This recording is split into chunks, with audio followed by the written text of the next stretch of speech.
What's going on, everybody? It's Jamie. And John? And welcome to the A-To-Z Reseller podcast. How's it going this week, John? Yeah, pretty good, man. It's been a little bit, up and down as far as sales and stuff goes, but it seems like time is just flying by. I don't know how it's already almost halfway through September. Yeah, no kidding. I hear you there for sure. I feel like my sales are on a little bit of an uptick, but I'm running sales on eBay. Poshmark's sort of sitting still again for me a bit. But that's all here and there. We really got to get to the important stuff this week. I know this past weekend, and we'll tie it back in a little bit with reselling. But I know this past weekend was Beetlejuice, right? So by the time this comes out, it's been out for an entire week. I went in with the goal of buying popcorn buckets to resell. We went Friday at 9 p.m. show a later show. They were 100% sold out. The kid, he basically said, you could probably find one on eBay. And I'm like, I want to be the guy on eBay. I don't, that's the point. My wife wants one. How'd you make out with the buckets? And then let's talk about the film for a minute after that. Yeah. So, obviously I had the same deal, the same idea. I wanted to go and get one. I didn't get out until Saturday, but going to, kind of a small town, I figured I might have an okay chance. Yeah. But unfortunately they were also sold out. They actually I don't know if it's the same as where you are, but they will sell the merchandise for movies even if the movie itself hasn't started yet. Oh. So they may have been selling Beetlejuice merch for the last week before the movie even started, and of course it was sold out. So I really wanted one of those popcorn tins as well. So yeah, I think they told us they only got 16, and this is a pretty decent sized theater. It's in in St. Thomas, Ontario. I'm trying to think how many people. I think it's it might be close to 50 to 100,000. I'm not sure. It's it's a pretty decent city, right? Yeah. Well, we're talking so for me, I'm talking a town of 7,000 people or something like that, if it's that. Yeah. I'll fact check that and throw St. Thomas's actual number up. I don't know exactly what it is, but it's big enough that they should have more than 16, I thought. Yeah, for sure. But I think I've seen them selling day one anywhere from 50 to 90 bucks. So if you bought in my theater, if you bought the $34 package that came with the popcorn, the bucket, the drink, you could turn around and get 50 bucks, $50 to $90 right back out of the bucket. My bucket was the book. Is that what yours was too? Yeah, the handbook for the recently deceased. Yeah. And so around here, and it might be different between stores, but I believe you can buy the popcorn buckets, just no popcorn, just as is, and it's only $8 or something. Oh wow! I sell them. So because I had done that with a bunch of the Kong, that, what was it, fairly recently within the last few months, Godzilla versus Kong, or yeah. I don't know, whatever it was. Anyway, Godzilla and Kong was in the same movie, so I went in and I bought one of each of those, and they were only $8 a piece. And those ones didn't go for a whole lot of money, maybe $30 a piece, but still, I mean, it paid for my day out, watching a movie and getting some snacks. Yeah, it adds an extra element of fun too, right? Yeah. Not much different than a couple weeks back when I was talking about buying concert posters at the concert to try to flip them, right? It's limited. People are excited about them, and there's no better time to flip them than when the movie comes out or when you're at the show or whatever it happens to be, right? Those limited time things usually sell well, whether you want to keep it for yourself or sell it to somebody else. Yeah, well, I was really hoping to get two. One for us to keep, because we have a little movie room, with probably 1,400 movies in there, all set up on shelves and stuff. So it's a little mini Blockbuster, in our house. And we've got some good deco and stuff, and we really wanted one of those for ourselves, and then put one on eBay to try to get all our money back and stuff. But alas, it was not meant to be. Yeah. But the real question is, what did you think of the movie itself? Okay, so I think we'll probably both do our best not to give any spoilers, really. Yep. But my opinion was this. So at the end of the day, I loved it because of what it is. Mm-hmm. I thought the first hour was too much storyline, not enough Beetlejuice. And then the last 30 to 40 minutes, whatever the last half winds up being. When it did actually kind of, pick up and then you're getting some more action entertainment, I would have loved to see more special effects and those really cool things that I remember from Beetlejuice being like over the top. I didn't need CGI special effects. I actually kind of wanted the old school Tim Burton. We made this stupid costume, but it's Right. awesome thing. So I was a little disappointed in that way. I thought there was a lot of storyline that didn't need to be there, and I wish there was more Beetlejuice. But at the end of the day, I absolutely still loved it because of what it is.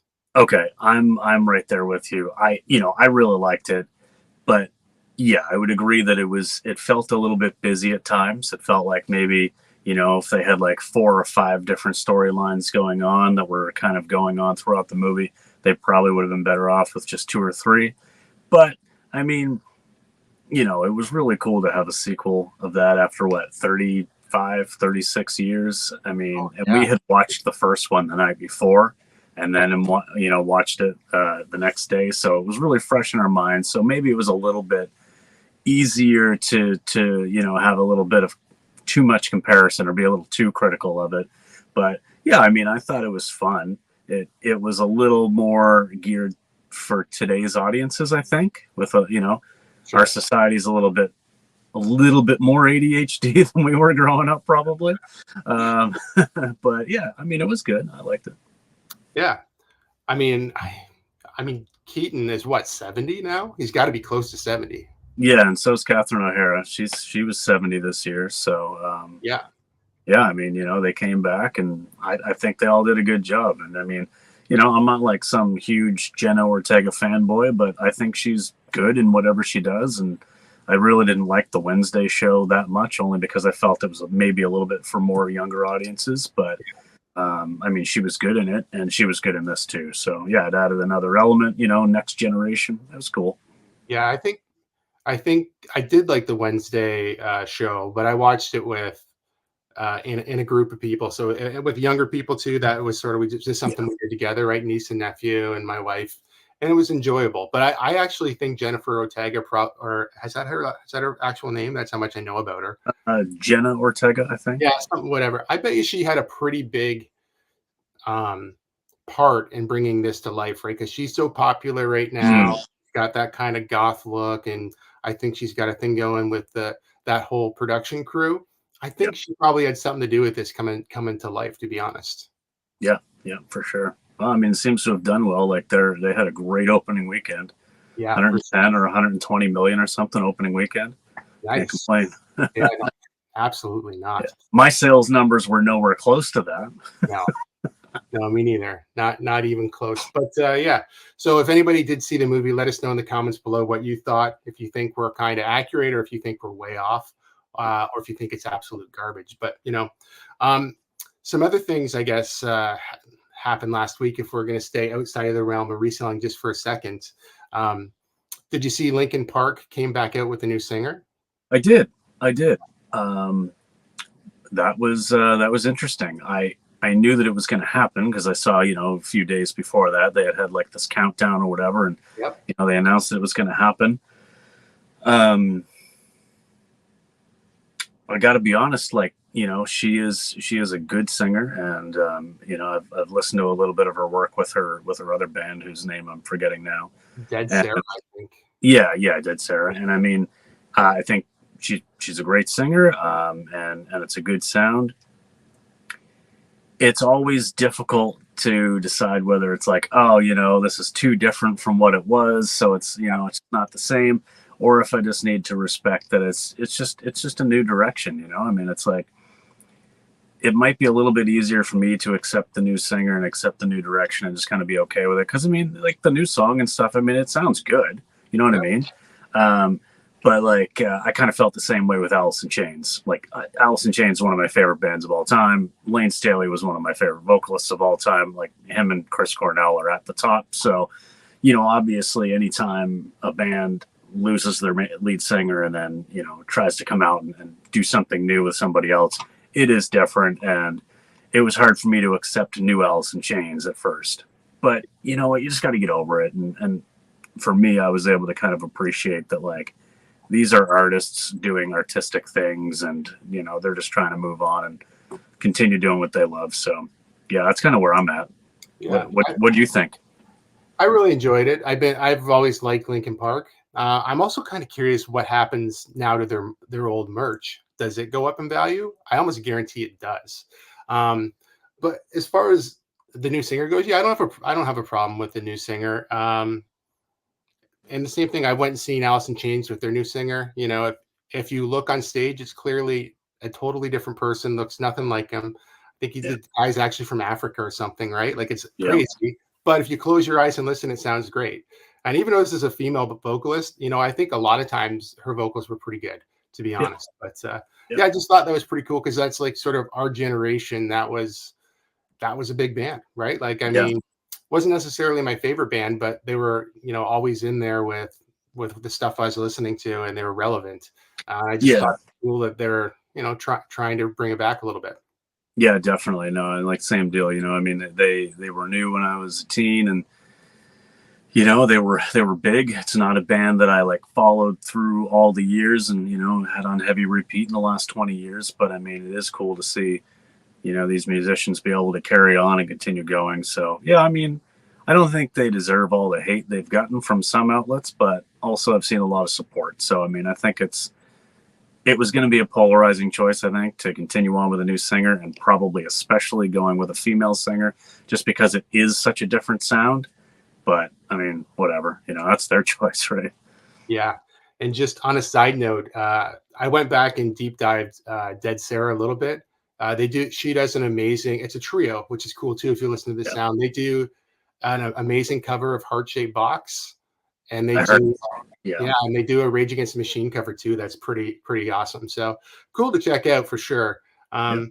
Yeah, but those are the type of things that have been happening this past week. But how about the reselling world? Have you really got anything, crazy to talk about? Have you had good sales?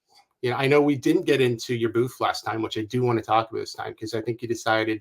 I'll let you tell the story, but I think you decided to kind of go part ways a bit, right?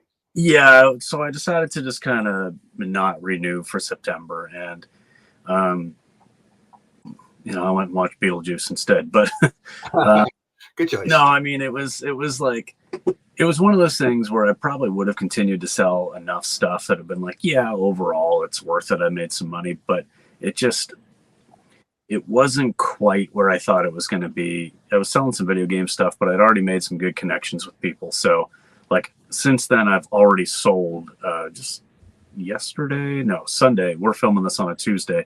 On Sunday I went out and sold some more video games to like one of the guys who'd bought a bunch of stuff from me from the booth.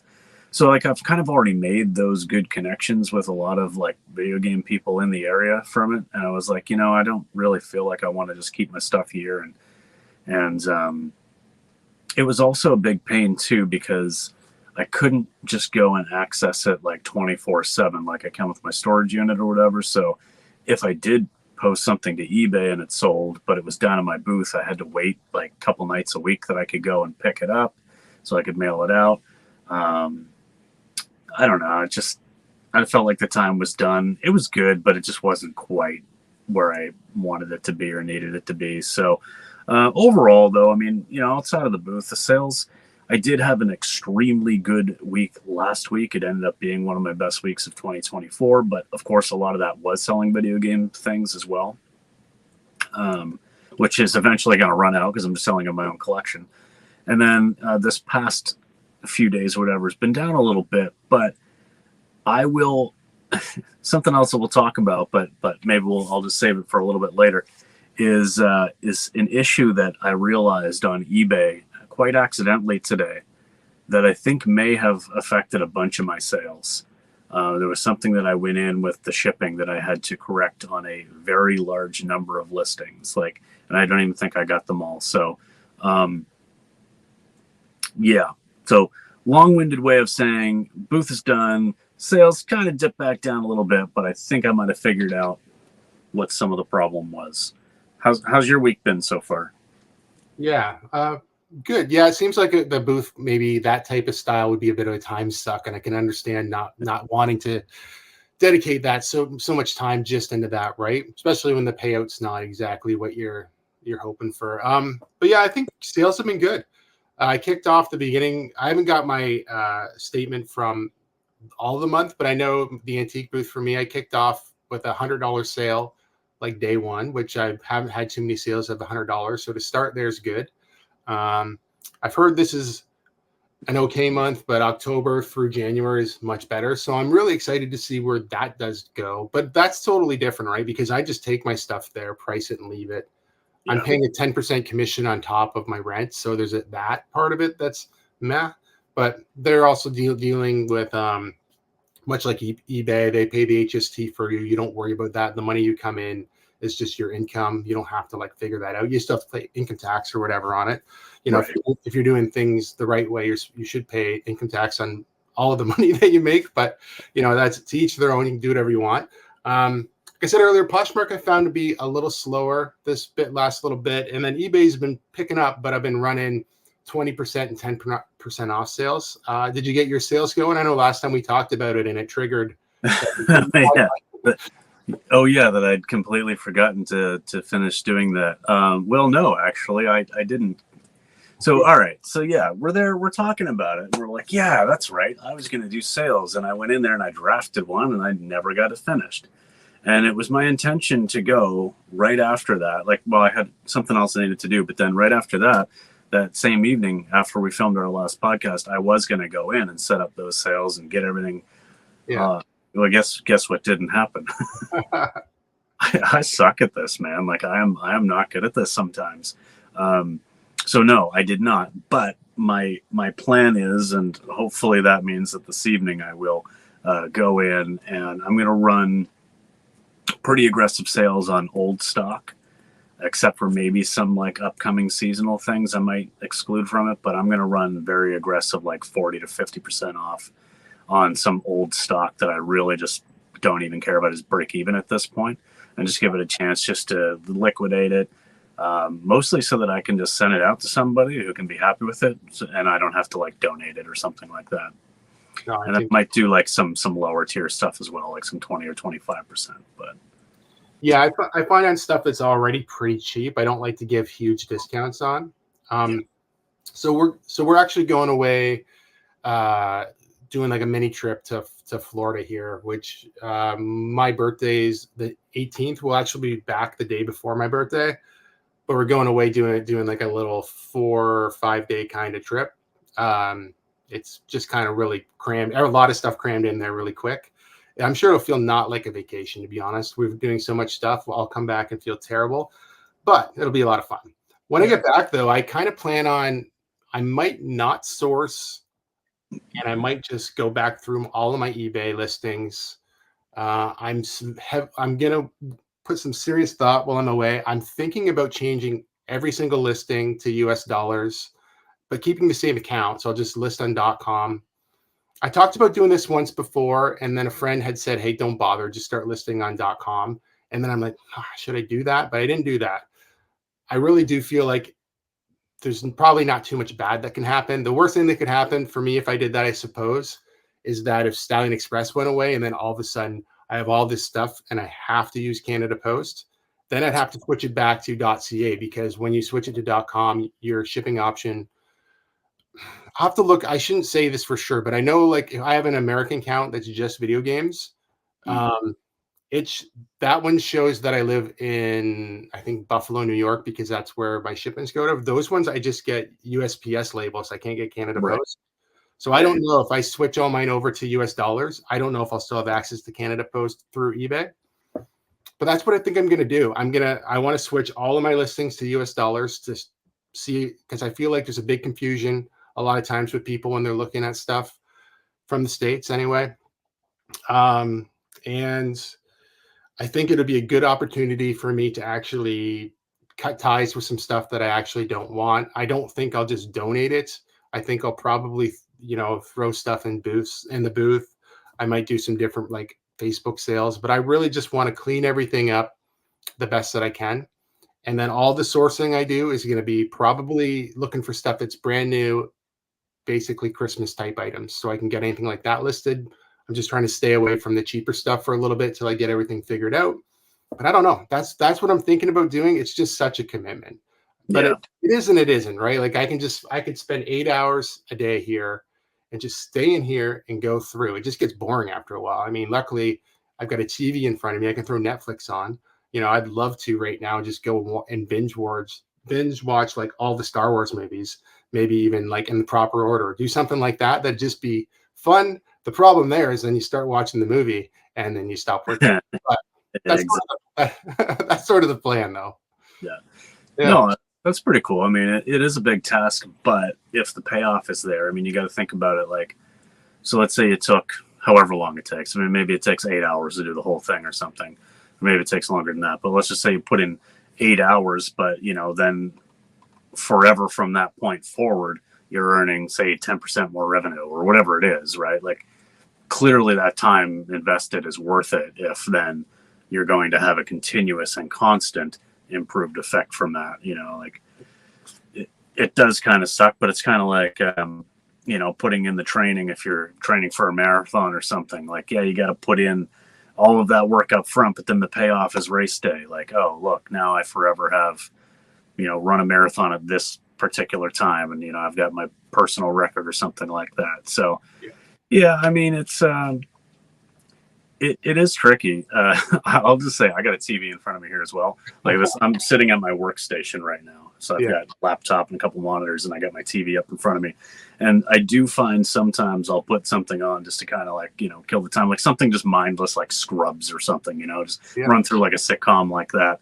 But then all of a sudden I'm there and I'm like, oh, wow. And I'm really invested in this story that I didn't actually care about. And I've realized that I've just watched a full episode and I was like, oh, wait, what was I doing? I'm like in the middle of writing an email or something and just completely zone out. And, oh, what's going on now with these wacky scrubs? So it's dangerous. It can be, yeah. But I mean, that's part of it too. I mean, I can try to enjoy my time, which is what I really want to try to do. But while being productive, obviously, that needs to happen as well. But I did do this in a small sample size of probably about 30 listings.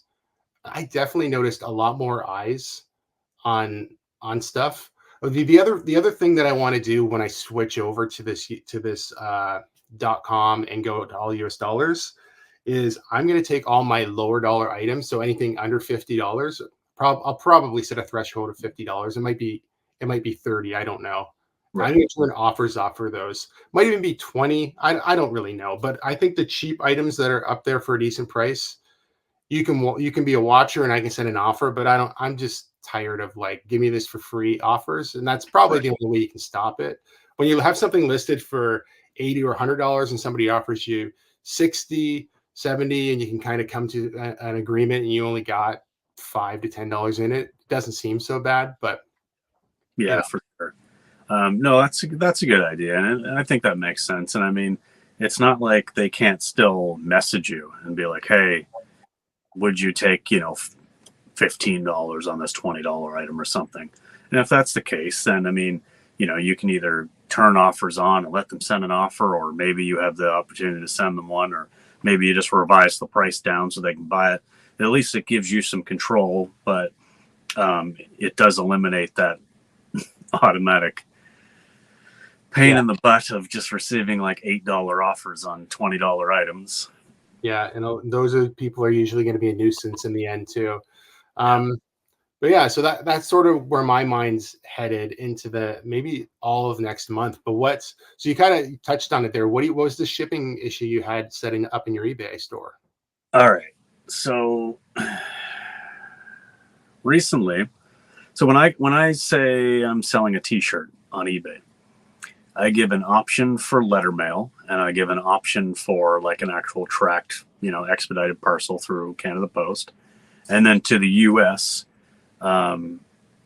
it used to be, before Canada Post and eBay agreed on like the discounted terms that we talked about last week, it's actually really cheap to send a tracked packet to the US now through Canada Post if you buy your label through eBay. Like the what would normally cost like $20 or $22 retail is now only like $8 if you buy it through eBay. So it is actually really good rates.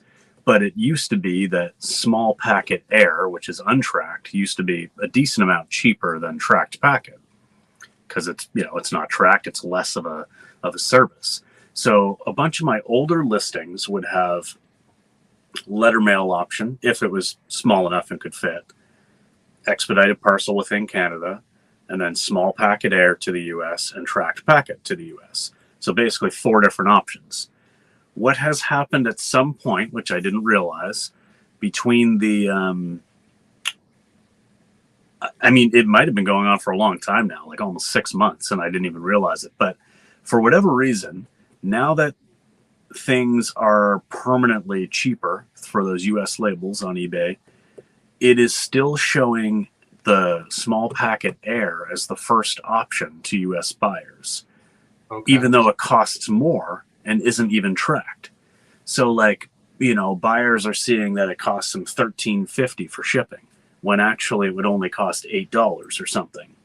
Yeah. So my US buyers are always seeing a higher price. For whatever reason, eBay just can't figure that out and show the lowest price, because I think in order of the way I've listed them when I created the listing was small packet first and then tracked packet. It seems ridiculous that they wouldn't give the best option first, but hey, I digress.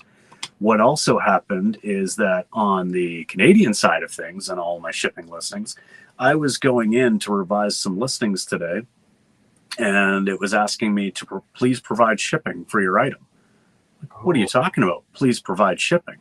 I go in, and now it no longer, and I'm just doing it through the app, but clearly something has changed because it's not an option anymore to actually choose letter mail. Like, it doesn't actually say Canada Post letter mail anymore as an option in any of the drop downs. So anything previously that had letter mail in it is now giving me an error saying, please provide shipping for your item. And I don't know if people can even buy that item. Like, yeah. So what I had to do was revise it all.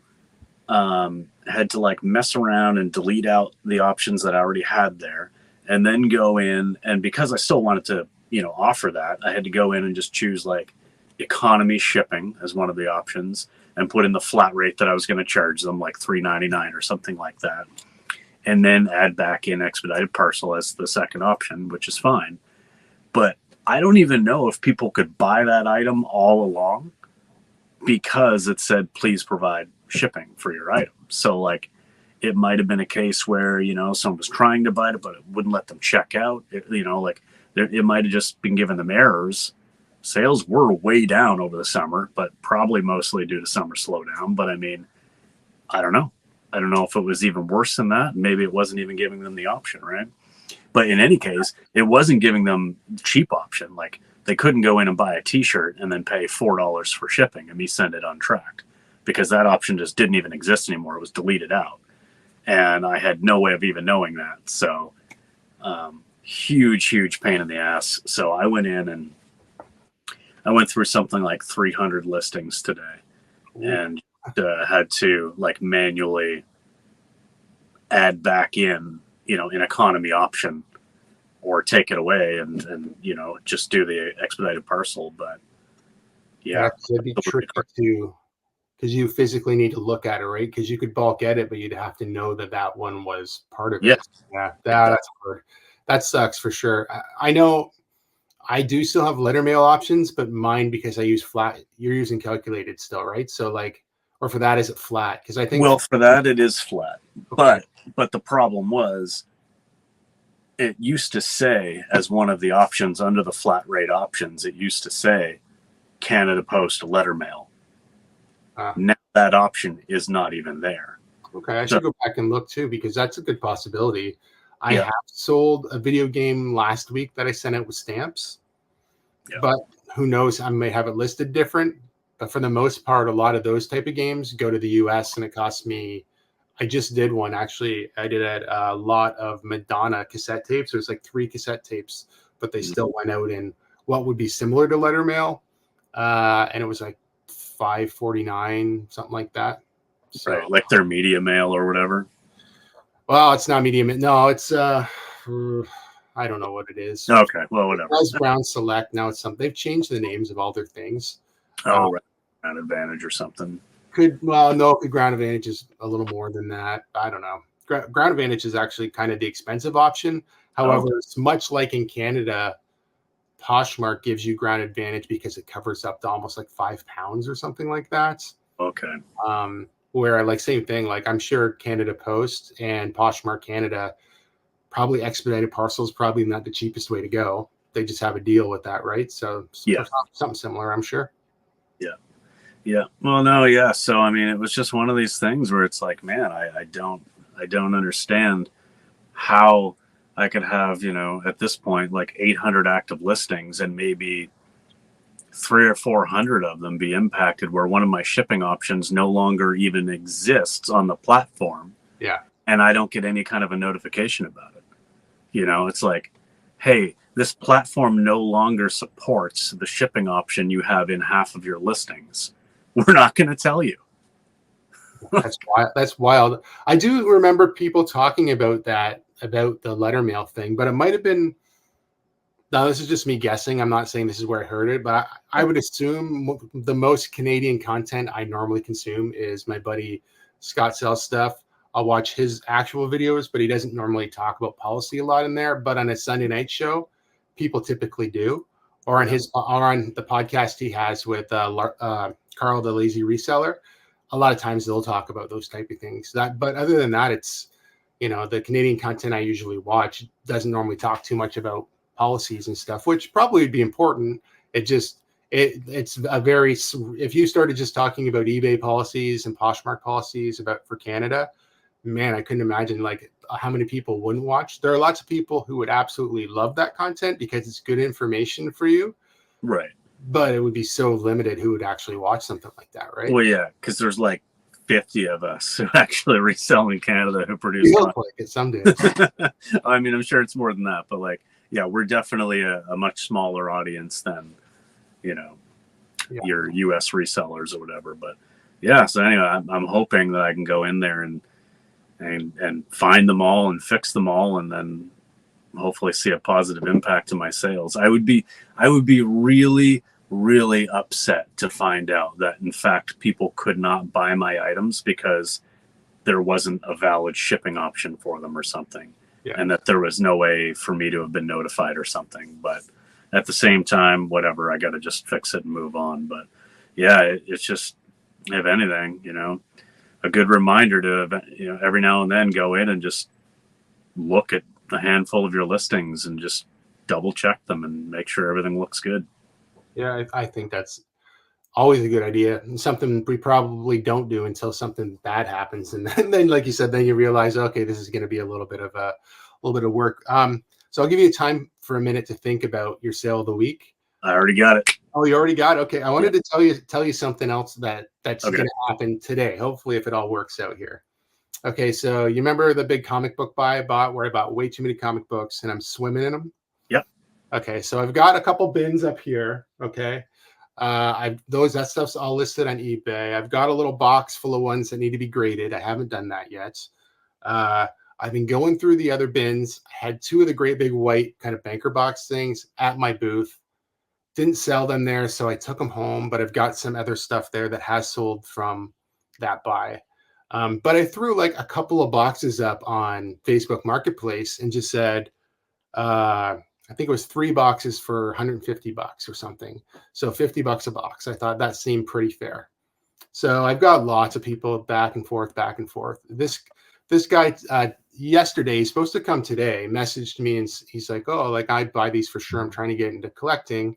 And I'm like, actually, this is only probably about half of what I have. And then I sent him some more photos and we were talking back and forth. And like anybody, he kind of tried to lowball me a little bit. And then I just sort of like, I put my foot down and said, listen, I'm giving it away price. If you don't want them, that's okay. Like I'll just sell these ones to you if you still want just the first 3 boxes, and I'll sell the other ones to somebody else.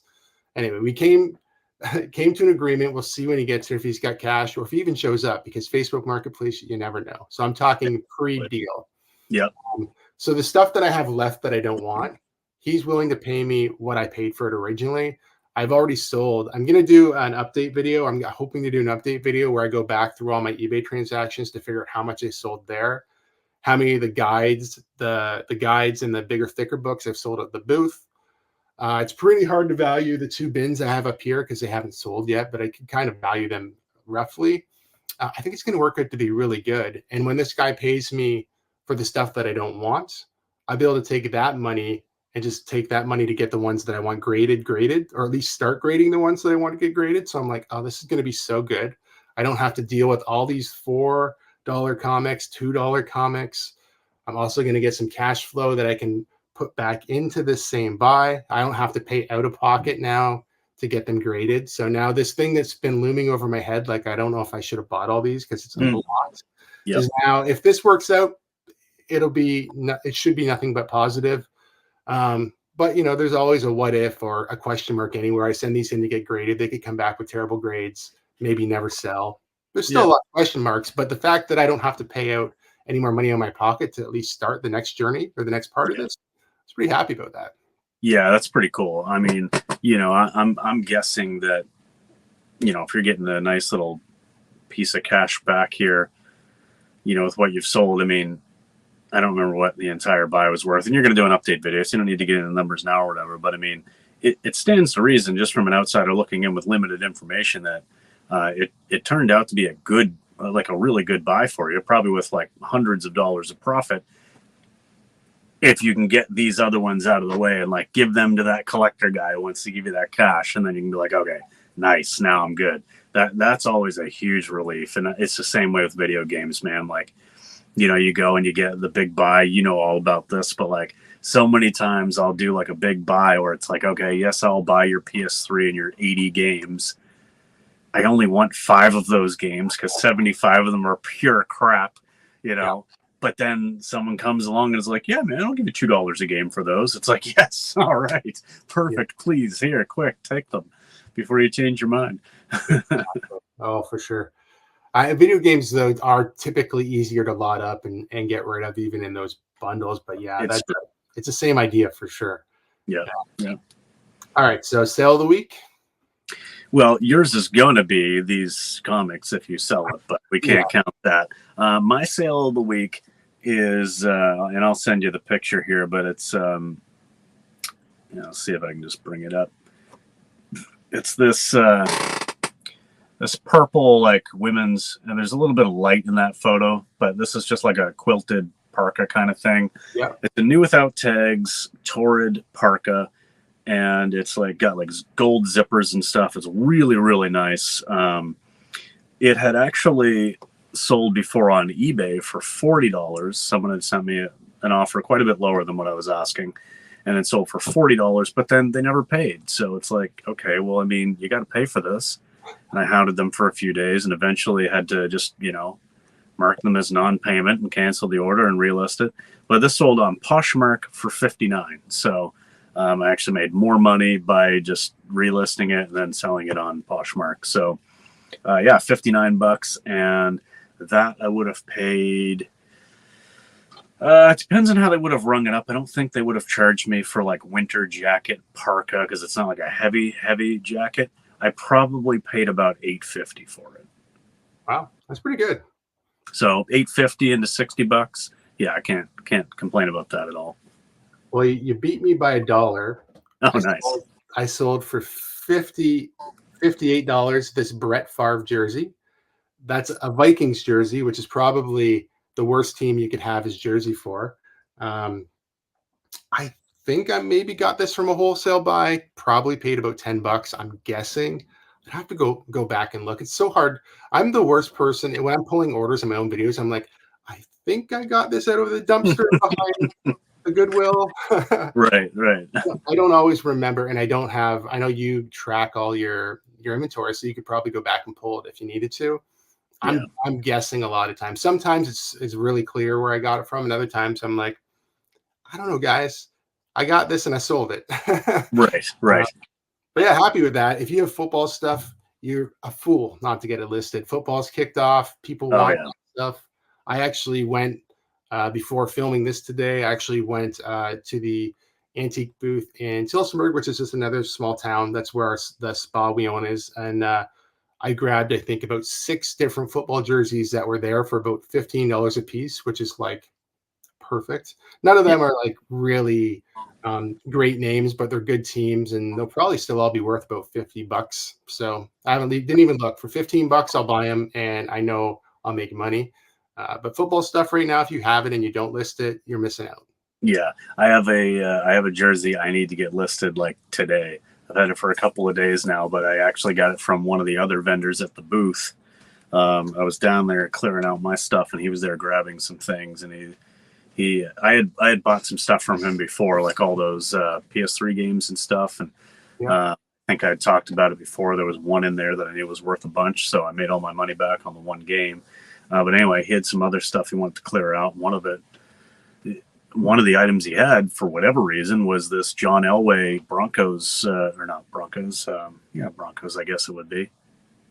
Anyway, this John Elway jersey. I'm having this moment of like, wait, am I thinking of the right team? But yeah, it would be the Denver Broncos, right? Yeah. Anyway, John Elway, and it's like one of the orange ones, an orange Nike jersey, and it's a size large. It's in like brand new condition, and he gave it to me for $4. What? It's like, okay, so sure, I'll take that. And I grabbed a couple of other things too. So must be one of the throwback ones, right? No, it's not. It's not one of the throwbacks. So it's not like, because there are the ones that have the little patch on the bottom right on the front or whatever that says like, throwback or vintage collection or something like that. So it looks to be probably mid 2000s, but I don't know for sure what the time frame is. Okay.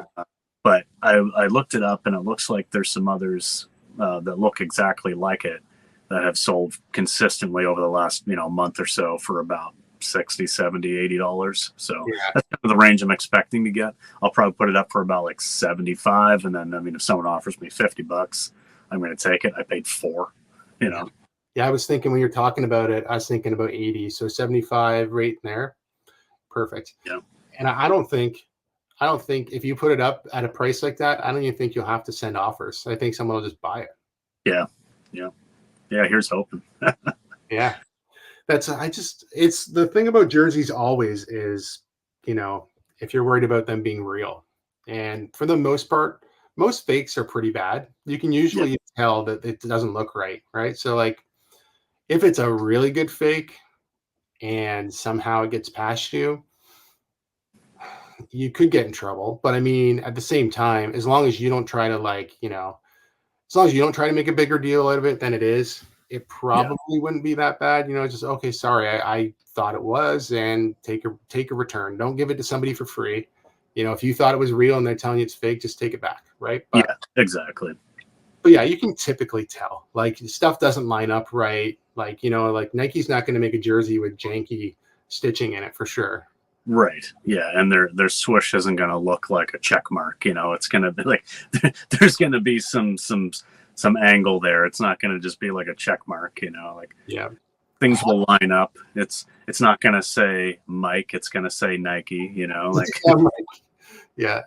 Oh yeah. No, this is Mikey. This is Michael Jordan's line. Really? Michael Jordan had a line of Elway jerseys. Sure. For sure. I lost my train of thought. I forget if I was going to say something about fake jerseys or what, but I can't remember. That's where my brain's at today. Well, we're also getting a little bit older, so we get one free pass per podcast. Oh, yeah, that's not good. I might need a couple. So it depends on the day, I suppose.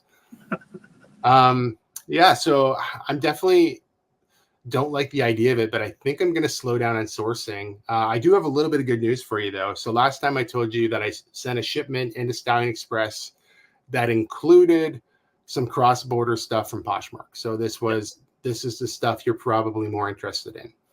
Okay, so they picked it up Thursday. It was received Friday afternoon. So it was quick delivery, 1-day delivery. It could be longer, but it was quick for me. It took one extra day from there for it to be scanned in and moving on Poshmark. So whenever it hits their store, somebody has to open it up and physically scan it. Even when I drop stuff off in London and see the guy scan it instantly, sometimes it doesn't show up till the next day. So I'm thinking they're scanning it when they open it, when they get it, when it's delivered, unless they got like a big pile of them, right? Then it takes a while to go through. That was my concern. Like, how long does that part take? So my Right. first shipment going in was very, very reasonable. Um, and I was able to get tracking up super quick. I didn't get any messages from anybody saying like, hey, because I mark them shipped, like, how come it's not moving? I didn't get any of those. So that was, good. Yeah, that's pretty good. And actually, I didn't do anything with it. Like I think I probably will test one. Um, like I might take a look, maybe 1 week and just do all of my domestic orders, with it and just see how it goes. Like even if it ends up costing me a bit of money or, I lose a little bit on this or that, just to see how it goes, before I get into like wanting to do like Posh US or whatever. But, it looks like it's really pretty simple. I went through a few little mock shipments and stuff, and it seems like it's good. And again, I know we always say this, or you always say it, like it's not like you're sponsored by Stallion Express or whatever. But I mean, for me to have that option to send something by UPS to them and then them distribute it, like that's brilliant. That's way worth it for me if it's going to mean opening up more opportunities for me. Like I'll probably save money even on like domestic shipments.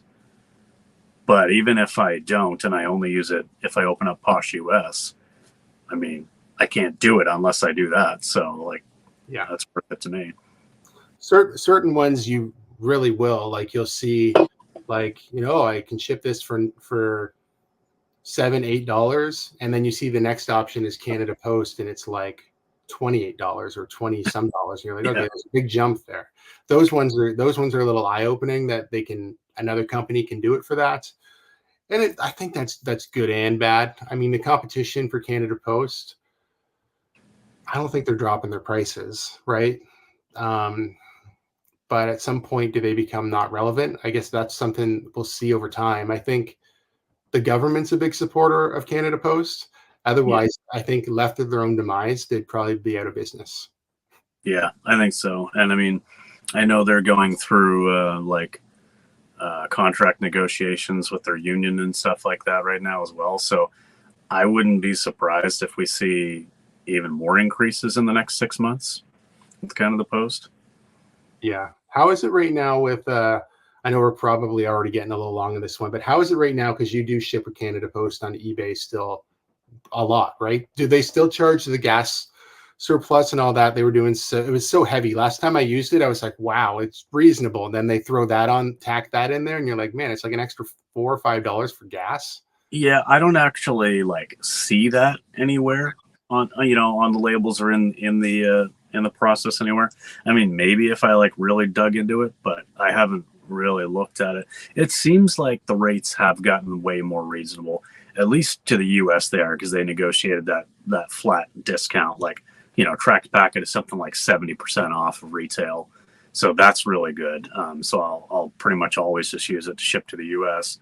Um, honestly, if ever it seems like it's just too much in Canada to like send something, like sometimes they'll be, going to like rural northern BC or something like that, and it's like $37 shipping. I'll just look to see if UPS can do it cheaper, and typically they will, and then I'll just go with that instead. Because I'll just change the drop down and then again just drop it off at the third party company down the road from me who does UPS and save a little bit that way. I don't think the rates have dropped any, but I don't know if they're calling it fuel surcharge. Yeah, I think it's part of the rate now. yeah, I think I'd have to. So I know this is where I seen it, but I'd have to like look to see what it says on eBay, because I used to ship with Canada Post with my solutions for small business card directly from Canada Post. Oh And yeah, I was shipping enough that I was getting a better discount than eBay could offer, just directly through Canada Post and that card. Now I know that's probably not the case, and you probably get the third tier discount or the best discount for a business with eBay, which they should have had all along, honestly, the amount of volume they probably buy. Um, but I know directly on Canada Post, that was one of the things. It'd show you it was $14 to ship it, and then you'd go to checkout, and then it would say fuel surcharge, and it was way worse during COVID for whatever reason.